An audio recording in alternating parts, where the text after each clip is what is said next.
So this past weekend saw the final match of the full-time career of one Bryan Danielson.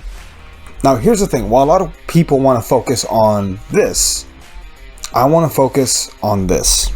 Some other news that may have been lost in the shuffle is the fact that head AEW writer, or secondary AEW writer, Jimmy Jacobs is taking a sabbatical from AEW, citing burnout. Essentially, he's the number 2 man behind Tony Khan. Now this, coupled with the deal with WBD, the new deal with Fox in Mexico, and the fall of Bryan, it makes it feel like there's a bit of a reset here. There's a shift going on in AEW right now. If for nothing else, it really feels like they're going to start to work on building on the future, especially from that picture I just showed you earlier. AEW was first launched on the backs of Y2J, Chris Jericho, Cody Rhodes, Kenny Omega, and the Young Bucks, among others, obviously, but primarily those figures. Well, who's left? AEW is being invaded, and none of them are here to fight them. Chris Jericho is not going to get involved. Kenny Omega is still technically out with an injury. The Young Bucks are definitely not going to get involved. And Cody Rhodes is gone. At any other time in the company, we would have looked to Jon Moxley or Bryan Danielson to step in, but one of them is now semi-retired and the other one is leading the charge. So what's left? What comes next? Well, the stars of the future have to start to step up today. Darby Allin is possibly the most beloved of the 4 pillars, whereas Orange Cassidy, he has his own history with Jon Moxley, and he is a star in his own right, someone that can really get the crowd going.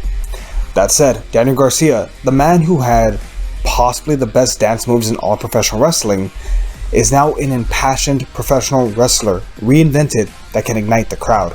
Lastly, we have Hook, a young man who just retired the FTW title, on to bigger and better things. It feels like we just had a moment. There are no elder statesmen to step in. The future is now. It's time for these 4 men to step up and battle the BCC, not as the conglomerate, not as the new 4 pillars, but simply as Team AEW against this invading force. And I have a very strong feeling it's only going to get worse before it gets better. Personally, I just hope that the story grows so that we can see that multiple people are not safe. Heels are not safe in this instance.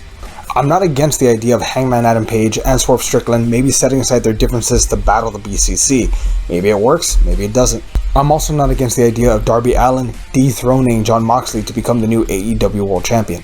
I'm not against the idea of Orange Cassidy, Daniel Garcia, and Hook overtaking Pac, which is it? Which do you call him? Let me know down below. Phonetically, of course. Claudio Castagnoli and Wheeler Yuta. Also, what's going to happen to Yuta? He just turned on Bryan Danielson. So, do you think he's going to stay heel? Do you think he's going to turn eventually? Because there's something there in that. I think we can all agree. AEW just got a lot more interesting. But what do you hope to see? Let us know down below. Also, please click like and subscribe. We're still trying to grow. And yeah, catch you all next time. We'll see everybody.